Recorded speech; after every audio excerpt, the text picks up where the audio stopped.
नमस्कार दोस्तों, स्वागत है आपका अपने official YouTube channel MS target coaching classes Bikapur Ayodhya पर। दोस्तों, आज हम आपको औसत का बहुत ही महत्वपूर्ण टॉपिक बताने वाले हैं, जो कि आपका कैलकुलेशन बेस का होगा। बहुत ही सिंपल तरीके से आपको लगवाना बताएंगे। दोस्तों, वीडियो को एंड तक देखिएगा, जिससे आपको अच्छे से पूरा कंटेंट समझ में आए। दोस्तों, औसत के बारे में हम लोग सबसे पहले जान लेते हैं।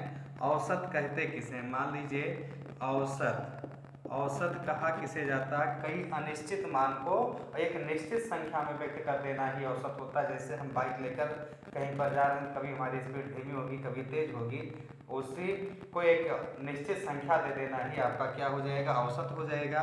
औसत के लिए फार्मूला होता है कुल संख्याओं का योग बटा संख्याओं की संख्या, अर्थात एवरेज बराबर टोटल अपान नंबर, जहाँ पर टी क्या है? कुल संख्याओं का योग बटा संख्याओं की संख्या। दोस्तों, आज हमने क्वेश्चन लिया है, जैसे आपको दे दिया जाए क्वेश्चन इस तरह का। अगर क्वेश्चन आ जाए आपका 7 के प्रथम 7 गुणजों का औसत, इस तरह का अगर क्वेश्चन आ जाए कि आपको 7 के प्रथम 7 गुणजों का औसत ज्ञात करना हो, तो आपको क्या करना? 7 के गुणज लिख लेंगे। गुणज का मतलब ऐसी संख्याएं जिनके बीच में गैपिंग आपस में क्या होती है? समान होती है। तो 7 14 7 में 14, 7 एक 21, 7 चौक 28, 7 पचे 35 और 7 छन 42, 7 सता 49। 7 के प्रथम 7 गुणज आपने लिख लिया। अब एवरेज के लिए आपको क्या करना है? एक तो तरीका है कि कुल संख्याओं का योग बटा संख्याओं की संख्या कर दिया जाए, तो अथवा और दूसरा तरीका है प्रथम संख्या प्लस अंतिम संख्या बटा 2। औसत के लिए आप ये भी लगा सकते हैं, अथवा बीच वाली संख्या ही आपका क्या होता है? औसत होता है। तो बीच वाली संख्या के लिए देखा जाए तो आगे से 3 और पीछे से 3, बीच वाली संख्या आपका क्या है? 28 हो जाएगा। बस दोस्तों, आपका इतना ही आंसर हो जाएगा।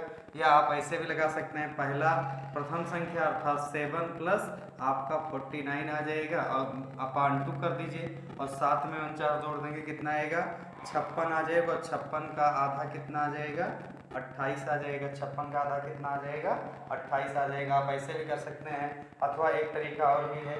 जैसे आपको 7 के प्रथम 7 गुणज की बात कर रहा है, तो आपको 7 बार ना टेबल पर कर 7 अठे 56 कर देना, अर्थात एक ज़्यादा बार कर देना होता है। और एक ज़्यादा बार कर देंगे तो 56 आ गया। 56 का आधा कितना हो जाएगा? 28 हो जाएगा। बस दोस्तों, आपका इतना ही आंसर होगा। चलिए एक क्वेश्चन इस टाइप का और भी ले लेते हैं।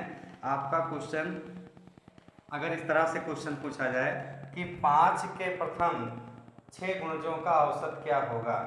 5 के प्रथम 6 गुणजों का औसत। तो 5 के 6 गुणज लिख लीजिए। तो यहाँ पर 5 के प्रथम 6 गुणज अगर लिख लेते हैं, 5 एक कम 5, 5 दूनी 10, 5 तेई 15, 5 चौक 20, 55 25, 5 छः 30। अब यहाँ पर हमने अभी बताया था बीच वाली संख्या ही औसत होता है, तो बीच वाली संख्या तो यहाँ पे बनेगी नहीं। तो यहाँ पर 15 और 20 के बीच में बीच वाली संख्या कौन सी बनेगी? 17.5 बनेगी। तो 17.5 ही आपका क्या आ जाएगा? 17.5 आपका आंसर हो जाएगा। अथवा आप एक बार ज़्यादा बार कर दीजिए, एक ज़्यादा बार पहाड़ा अगर पढ़ देते हैं तो आपका क्या आ जाएगा? 5 36, तो 5 सते 35 आ जाएगा। और 35 का आधा कितना आ जाएगा? 17.5 आ जाएगा। बस दोस्तों, आपका इतना ही आंसर हो जाएगा। चलिए चलते हैं नेक्स्ट क्वेश्चन पे। थोड़ा सा टाइप चेंज करते हैं। अगर इस तरह से अगर क्वेश्चन आ जाए, जैसे आपको दे दिया जाए ABCD तथा E 5 क्रमागत विषम संख्याएं हैं। 5 क्रमागत विषम संख्याएं हैं अथवा सम संख्याएं हैं, तो इनमें से औसत इनका क्या होगा? मैं ऑप्शन दे रहा हूँ। इस तरह से अगर क्वेश्चन आ जाए कि ABCD तथा E 5 क्रमागत विषम संख्याएं हो, तो इनका औसत निम्न में से क्या होगा? ऐसे आपको ऑप्शन दे दिया जाए। पहला ऑप्शन है ABCDE अपान 5, दूसरा ऑप्शन है A+4, और तीसरा ऑप्शन है A, और चौथा ऑप्शन आपका यहाँ पर दे दिया जाए नॉन ऑफ दीज। इस तरह से अगर दे दिया जाए तो आपका आंसर क्या होगा? बस सिंपल सा तरीका होता है दोस्तों।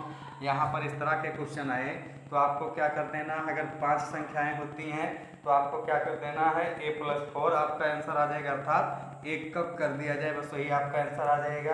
अगर यहाँ पर 3 संख्याएं दी गई होती तो आपका आंसर, या 4 संख्याएं दी गई होती, अगर आपको ABCD तक ही कहता तो आपका आंसर क्या आ जाता, A+3 आपका आंसर आ जाता है, A+3 आपका आंसर हो जाता। अगर यहीं पे आपका 4 संख्या के बजाय जैसे E है, F है, इस तरह से दे दिया जाता तो आपको क्या करना है, इस तरह से अगर क्वेश्चन आ जाए तो आपको करना क्या है, A+ आपको क्या कर देना है, एक कम कर देना है, A+5 आपका आंसर हो जाएगा।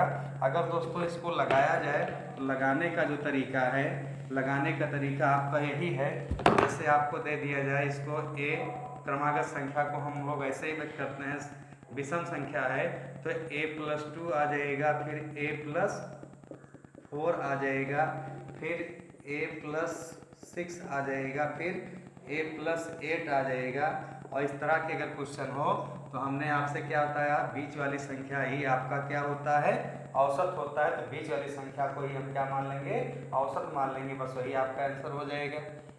अथवा आपको मैंने आपसे क्या बताया है कि प्रथम संख्या प्लस अंतिम संख्या बटा 2 आपका आंसर हो जाएगा। जैसे आपका A+ प्रथम संख्या A है और अंतिम संख्या A+8 है, अपान 2 कर दिया जाए तो यहाँ पर 2A+8/2 आ जाएगा, और 2 यहाँ से कॉमन करेंगे तो A+4, यहाँ पर क्या आ जाएगा, A+4/2, और 2 से 2 कैंसिल हो जाएगा तो आपका आंसर क्या आ जाएगा, A+4 ही आपका आंसर हो जाएगा। चलिए चलते हैं नेक्स्ट क्वेश्चन पे। नेक्स्ट क्वेश्चन अगर इस तरह से अगर दे दिया जाए, यही से अगर एक क्वेश्चन और भी दे दिया जाए, जैसे आपको दे दिया जाए कि 7 क्रमागत प्राकृतिक संख्याओं का औसत k है, यदि अगली 4 संख्या और भी शामिल कर लिया जाए तो संख्याओं का औसत पर क्या प्रभाव पड़ेगा। 7 क्रमागत प्राकृतिक संख्याओं का औसत क्या है, k है।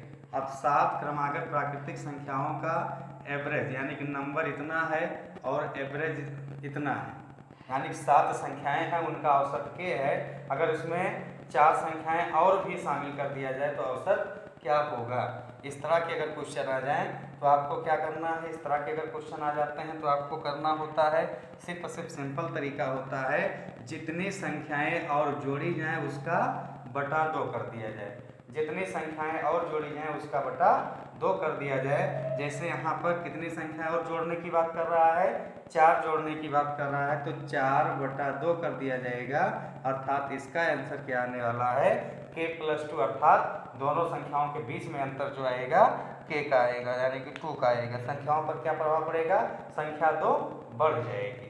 चलिए इसी टाइप का एक क्वेश्चन और लेते हैं। इस तरह का अगर क्वेश्चन आ जाए कि 4 संख्याओं का औसत 27 है, यदि प्रत्येक संख्या को पहली की अपेक्षा 3 बढ़ा दिया जाए तो नया औसत क्या होगा। 4 संख्याओं का औसत क्या है, 27 है, यदि प्रत्येक संख्या को पहले की अपेक्षा 3 बढ़ा दिया जाए। तो इसका शॉर्टकट तरीका जो है, सिंपल सा तरीका है, औसत में आपको जो वृद्धि वाली संख्या उसी को क्या कर देना है, जोड़ देना है, और जोड़ दीजिएगा तो आपका आंसर क्या आ जाएगा, 30 आ जाएगा, बस यही आपका आंसर हो जाएगा। बस इतना आपको करना है। दोस्तों वीडियो अच्छी लगी हो तो लाइक शेयर अथवा कमेंट करना ना भूलें।